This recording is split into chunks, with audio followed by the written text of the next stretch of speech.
Welcome to this Wise Women Roundtable, and we're looking at January of 2024. How did we get to 2024 already? It's been like so fast. I was talking to somebody yesterday and they were saying they were wondering how fast 2023 would go by because the year seemed to go by faster and faster. And she said it was like, "Whoop." I was like, yeah, that's kind of how it feels. So here we are at the very end of 2023, looking into what's happening in January. And I always love the fact that as we end a year and begin a year, that something that's happening in the sky is that the star Sirius is directly overhead. And so it's at midnight and it's beaming its light and energy down to the earth. And so New Year's Eve to New Year's Day, we have this magic happening with the star. And I always think that Sirius is the star that we wish on, the wishing star, because it's, if you think of the poem, Starlight, Star Bright, for a star I see tonight, I wish I may, I wish I might have the wish I wish tonight. Sirius is the brightest star in our sky, so it's the first star people see as it's getting dark. And so it is the wishing star. So we can work with that energy, but it's not just on New Year's Eve and New Year's Day. It's like leading up to it, and then definitely for a few days after the new year, and or anytime really you see Sirius, you can wish on that star. But just that it is kind of a remarkable thing that's happening as we begin the new year, and this only happens at certain times over long periods of time. So if we consider it takes Sirius and any star will move the seasonal sign that is over that star moves 1 degree every 72 years. So it's like 2,160 years in a seasonal sign. And Sirius is currently around 14 degrees Cancer. So it's going to be there for a long time. And so that's one of the reasons why we can experience the new year with Sirius overhead. So it's just something to know and to really work with as a possibility of how you are creating your new year intentions. I also just recently was reminded that a lot of times people have all these New Year's intentions and they're, really committed to that and think they're going to do that, and then they don't. And so this person was saying, pick one. Just pick one New Year intention and give yourself to that. And then other things can follow after that. But if you overwhelm yourself with too many intentions, it can be challenging to try to keep up with all of them. And in this world, in this crazy busy world, it's probably better just to pick one that is really lighting you up to work with that. The other thing that's happening on January 1st of 2024 is that Mercury is stationing direct at 22 degrees Sagittarius in alignment with a star that's the crown chakra of the constellation of Ophiuchus, the serpent bearer. And that star is the star of dream healing. So it's going to be a perfect time, because if you think about any stationary planet, from the Earth's perspective, it looks like it's shifting direction. Of course, it's not. but the way the Earth's orbit's passing its orbit and all of that makes it look like it's stopping and shifting direction. And so when it stops, it's like a still point. The still point is where anything and everything is possible and can happen. And Mercury, of course, has to do with how we perceive our reality, how we are communicating, how we're creatively expressing, all of those things. So it's in a still point and a perfect time to be really tuning into what's true for you and what is your intent, one intent, if you choose that. If you want to choose more, that's fine. But really put the focus on the one that's the most alive and important to you. And when we're in the still point, anything can happen. So being with the star of dream healing, being in the still point, we're starting the new year with a real big energy. And then the other things that are happening that really stood out to me are we've got Chiron square the sun, or sun square Chiron. Venus and Mars are going into Capricorn. They're going to square Chiron. Chiron's in Aries. And there was one other thing that I was thinking. Oh, yeah, and Pluto's going to conjunct the sun for the last time in over 200 years in Capricorn. So Chiron and Pluto are underworld planets, meaning that it's when we go into that deep dive into the inner parts of ourself, we can face our fears and our shadow and our all the things that maybe we're afraid of, and transmute and transform them so they're no longer defining our choices. And that's the power of these underworld planets. And they're so present through the month of January as we go towards the cross quarter in February. So one of the Chiron Sun conjunction is happening on January 6th, and that's the day of the Magi. So it's in the from the Christian perspective, when the Magi show up to honor the Christ child, the birth of the Christ child, it's the way that story is told. But what I like about the word Magi is it is within the word magic. So there's powerful magic happening for us this coming month in January of 2024. And we have an opportunity to see the things that are in the way of us really truly living who we are meant to be. What are the fears? What are the doubts? What are the uncertainties? What are the insecurities? What are the things that are the beliefs that are limiting beliefs that hold us back? And hopefully then have the opportunity to transmute and transform them. And the other thing is, Mars goes into Capricorn on January 4th, and then Venus on Mercury back into Capricorn on January 13th, and Venus on January 23rd. So there's all this Capricorn energy that's being also activated. And then, of course, these planets will be squaring Mercury, Chiron during this time, during this month. So also Mars is outside the boundaries of the sun. It's out of bounds. So it's in a wild card place. It's in a place where anything and everything is possible. Again, it seems like these themes keep coming up in all the different planetary alignments. On January 27th, Uranus, the planet that is the most unpredictable and wild, as well, is also stationing direct. So it'll be in a still point place as on January 27th, meaning all the planets will start moving forward, or will be moving forward from January 27th to April 1st for 64 days. So there's no retrogrades that are going to maybe slow anything down or whatever. The challenge can be we can go too fast and we don't necessarily take the time to plan as carefully when that's happening. But it's also, there's no excuses. There's no excuses for not getting the things done that we want to get done, or being in the way we want to be, is another possibility. So those are the highlights of this coming month as we enter a new year with new possibilities and powerful dreaming energy. And I will just mention quickly that we did talk about in our last video how we're working with the dragon energy. And by February, we will enter the year of the dragon from the Chinese perspective. So, so we can still call on that energy. And if you didn't see that video, we'll put it in the show notes and you can go back and get more insight about how to work with that energy. So with that, I'm going to pass this along to my beloved sister, Nalini. Well, thank you for that. I'm not sure we have to call in the dragon, energies. They're definitely here. And what's starting up for 2024 are just these wild, unpredictable, burst out of chaos rivulets and currents and waves of light. And excuse me, they're not stopping. These are not the kind that ebb and flow. These are the kind that just keep going. Sorry about this.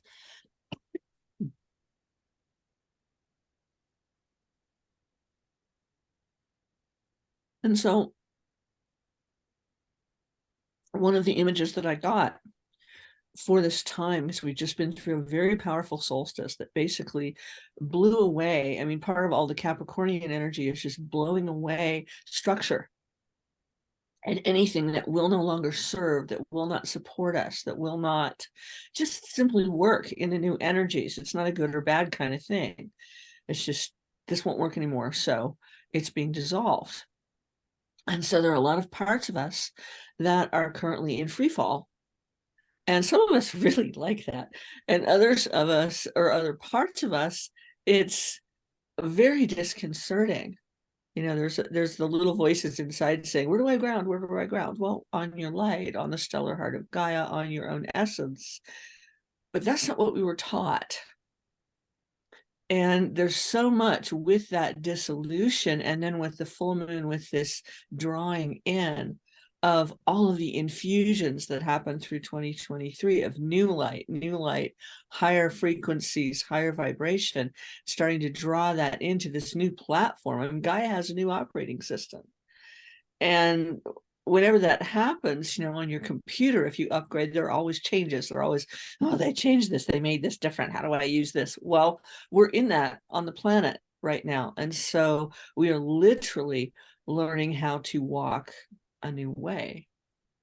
And we're doing it through immersion. And there don't have to be these huge events that we learn from anymore. The event-driven school of learning is, by and large, for those who are conscious, over, and can be. We can simply look at something in consciousness that's approaching and say, okay, well, the light is intelligence. It will carry me through in the most optimal way if I let it. And those are those flows of motion, those electromagnetic currents that are in the ley lines on the planet that are called, in some cultures, dragon lines, and that we can literally ride through this time. The energies of 2024 are so accelerated. We think that 2023 was fast. I also, just having gone through this last full moon and sort of clasping the 13 jewels of transformation into its circuit, that felt like lifetimes. Felt like lifetimes were passed through in this last year. Well, this coming year, it could be ages, it could be cycles. We don't know. We're integrating so much. And I think that it's so important. You know, the Arcturians are big on integration. And it's always, well, all right, what part of this needs integrating, recognizing, accepting, integrating, and what parts can just be left behind as the bits on the salad bar that you don't like. And there's so much of that going on right now. And what really does support, what will support going forward, a lot of it will not be what has supported us thus far. And there's a little bit of grief in that going on, or maybe a bit of grief going on about that. And we might not know where it's coming from. Where's that grief coming from? Well, it's the stuff that's essentially dying that we can mourn, we can integrate the good bits, and then allow ourselves to be moved, to be impulsed with Source at the helm. And that, to me, is dragon riding. It's just letting the flow take you. It's not going with the flow. That's way too passive. It's just letting that current move us in the moment as the moment. And there's just so much that we need to take care of ourselves, and we need to integrate, and we need to allow ourselves to be supported through that and let that loving energy carry us. You know, so with that thought, I would like to pass this on to another beloved sister, Sarah. Thank you, Melanie and Kaylin. So interesting that you have both reminded me of the speed of 2024. I had heard that. I guess I didn't really know what it meant, but maybe none of us really know what that means either. But it helps me make sense of what I would like to share today, and which is essentially something that I have been integrating myself in the last few days, and it touched me so deeply that I felt that it would be really useful to speak about this.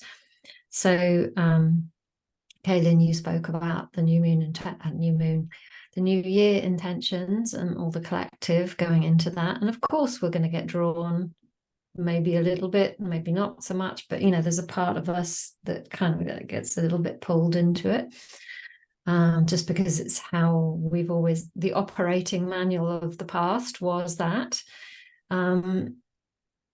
What came up for me hugely as I started making a flower essence combination for myself to support myself as we go through this portal. And each of the essences that came forward for me was so, well, of course they were totally, on point. Of course they were, but it was just like, so the message, it was as if all of the flowers and crystals that came forward for me all said the same thing, but in slightly different ways. Some said them in pink ways, some said them in green ways, some said them in blue ways or whatever. Some said them in crystal ways, others flower ways. But it was just like, oh my goodness, I need to listen. And what I was being told, or what was being reminded, was nothing that none of us don't know, is that, and this is my nature, is to get pulled forward. I have a very kind of expansive nature. So its nature is to kind of do this all the time. And what I can often forget to do is to come back. I'll be in continual opening mode. And I think it's why nature and the moon have been so helpful for me, because they've taught me that there is a cycle, which again, we all know, but I didn't really have a system to follow. And it was like, oh, that's how you do it. You just you come back and then you go back out like the sea. I could feel the tides going back in and out. So really what I wanted to share, I think this is potentially because of the speed of 2024, is that this is an extraordinary chance right now to integrate.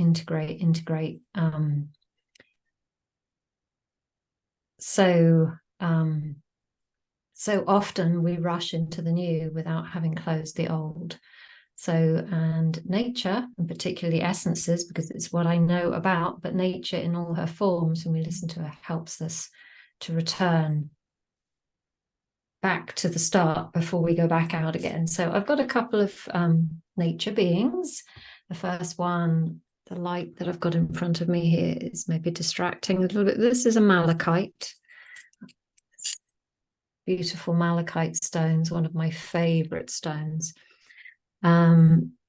Malachite really wanted to say, or to remind us of the importance of coming home before we go back out again. If we go out on all-night parties, it's good to actually come back home and go to bed for a few hours and rest and ground before you go back out again. So it's kind of like, let's ground physically, emotionally, mentally, spiritually, so that when we do go back out again, in whenever that is for us, because when we work with nature, we're kind of working in a very quantum field, I think, because there are no timelines. They don't really do days. What they do, there's cycles. It's not like, oh, this, it's going to take 4 weeks or 6 weeks. It's like it'll take the time that it takes. So we can kind of forget the time part a little bit when we allow ourselves to go into that.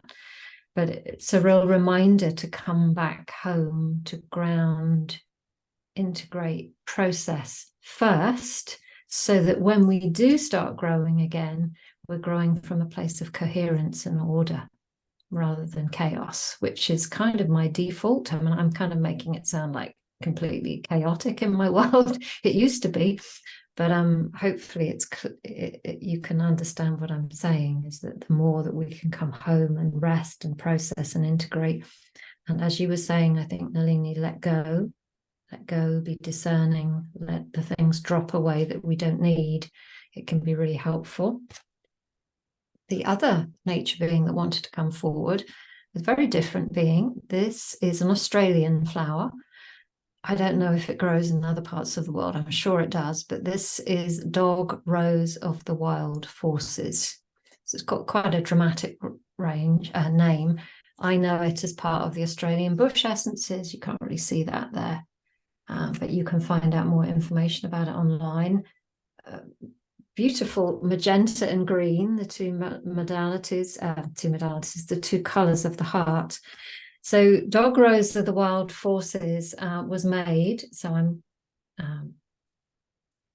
repeating on some level here what Ian White, who made the essence, has shared, was made in a part of Australia right next to a very steep waterfall. So this flower kind of hangs over, rushing, like you wouldn't want to fall off this waterfall kind of place. And so it grows in that very fast moving, quite, exciting, for want of a better word, energy. And one thing I love about the Australian bush essences is that so many people have taken them. I mean, like thousands of people have taken them, and Ian gets loads of testimonials, is that all the different kinds of emotional experiences they help with. So with Dog Rose of the Wild Forces, it's very much about helping to heal severe stress, PTSD, all of those kinds of things. And so in terms of us integrating as we go into 2024, for many, many, many people, especially with the build-up of the last few years, there's been, our nervous systems have been very heightened. Sometimes we don't understand why it's like that. And when the kind of modern human default of that would be to try and subdue it or stop it, or we'd go and distract ourselves in whatever way we do that best. And so there's a build up inside, and all of a sudden it might start to express itself a little bit like that waterfall and the flowers. And so Dog Rose of the Wild Forces, when it came out for me, I was quite surprised, because I thought I wouldn't really put myself in the severe stress type of, I wouldn't put my hand up to this is how I feel. But actually, when I thought about it, and I thought, yeah, my year has been a bit like that. And yes, I can put myself in that camp. So Dog Rose, what it can do, if you resonate with that, and particularly if you love this flower, whether or not you really understand the message, it can bring us back into that balanced place. And the other thing that Ian shares about it, which I thought was really resonated for me, and I think for some people here it might as well, is that when healers, spiritual people like us, basically, when we start to move into these new energies, our consciousness can expand really quickly. And when it does that, if we don't understand, it can feel as if we're going crazy.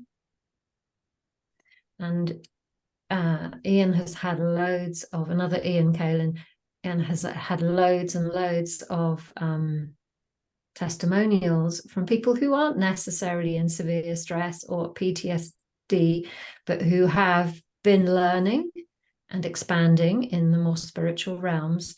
And they've come across places in themselves where they've kind of gone, I'm not getting the information that everybody else is getting. Maybe, they start to doubt their own sanity because what they're getting is different. So taking this, even on a short term, can really, really help bring back feelings of balance and sanity. So really, really interesting.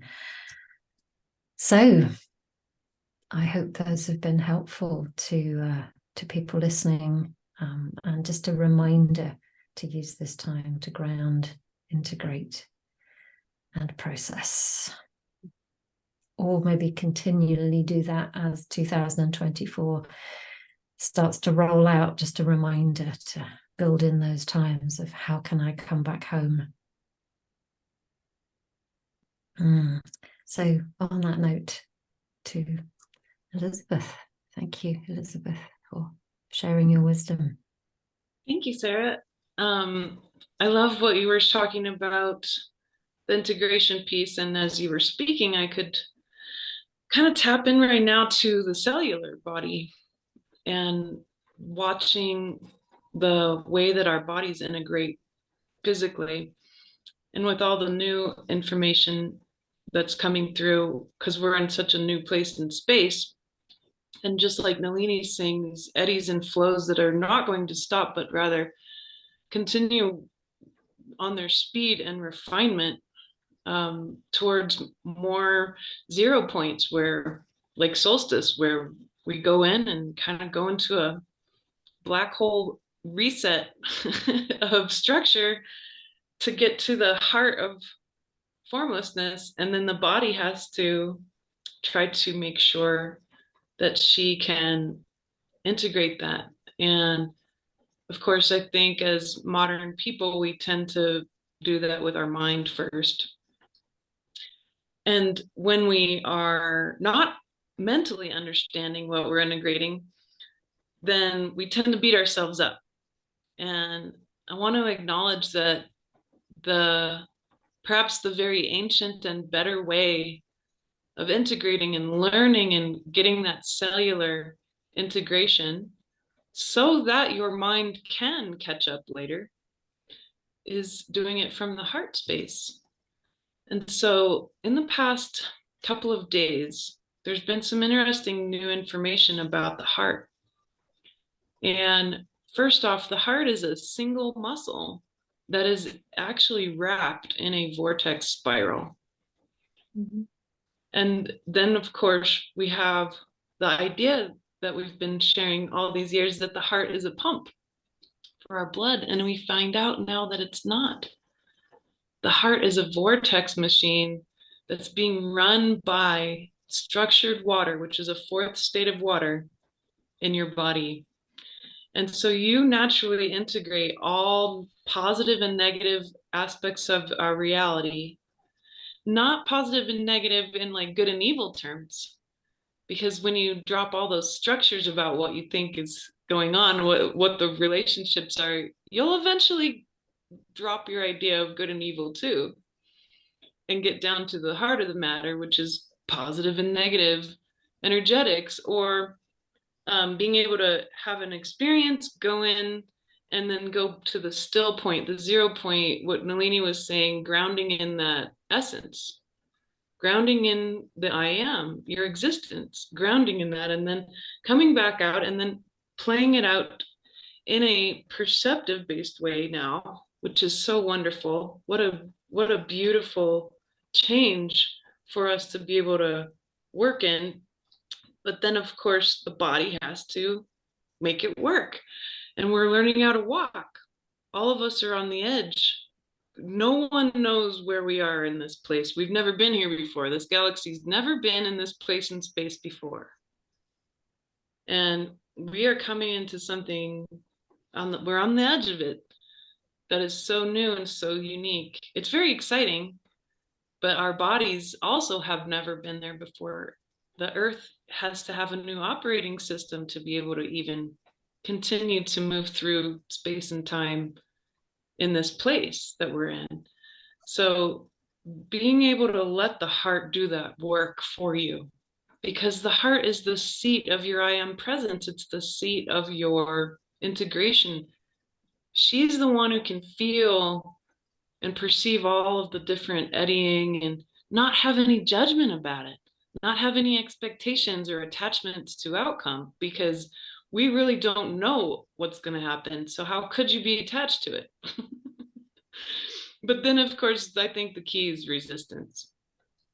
And if you resist, then it's going to be like trying to cling on to the edge of a river as it's falling apart in your hand and it's moving faster. Now, some people, they're willing to go through that free fall. That some of us enjoy that. That's true. And the adrenaline of consciousness and the new consciousness that's available. And then others, it's new. So each of us are going to have a really big piece right now that's starting to dissolve in our lives. And it might be relationships where, we can't have the same labels for relationships anymore. There's just new ways to do things. And if you are willing to open up to that, including a relationship with your body that's different too, then you're going to be able to really enjoy this time and all these changes.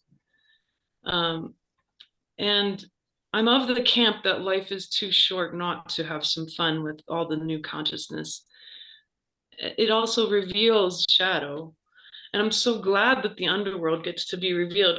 because eventually, as Kaylin was talking about, keep up with processing here. If you're doing upkeep, then the shadow work ends up being fun, because then you can unleash all that consciousness that was under pressure and do the next step of expanding again. And then coming back inward, like Sarah's saying, to integrate and find that 0 point, the I am, bring it in, let the body fully experience it and integrate it, and then going back out to play in this beautiful new realm. And certainly all the dimensions being wide open. This is just going to continue to flow. It's many gates of reality have opened up. And so vortices and eddies and cool portals and all kinds of things are opening up. Dreams, skills, superpowers, perhaps, that have been dormant in all of us. And then the last thing I see as January moves forward into that holiness of the Magi brought gifts to Christ, and they were 3 very special gifts. And these actually speak to our bodies very deeply. The gold, the frankincense, and the myrrh. Those are actually medicines of longevity. They weren't handed to little baby Jesus as some money and some nice incense. Those 3 compounds, when consumed in a very specific way, monatomic gold and the essential oils of frankincense and myrrh, actually act as regenerative to the body, but also your DNA. They lengthen your telomeres.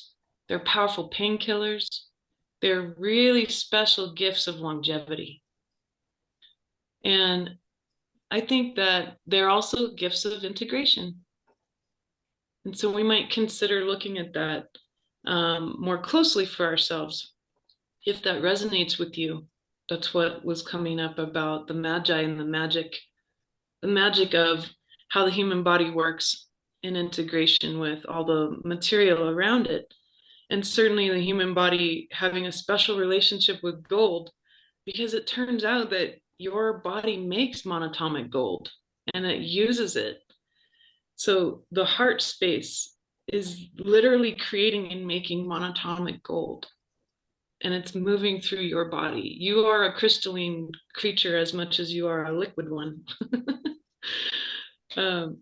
So that means that we are in our nature meant to go with the flow, but also we are magic.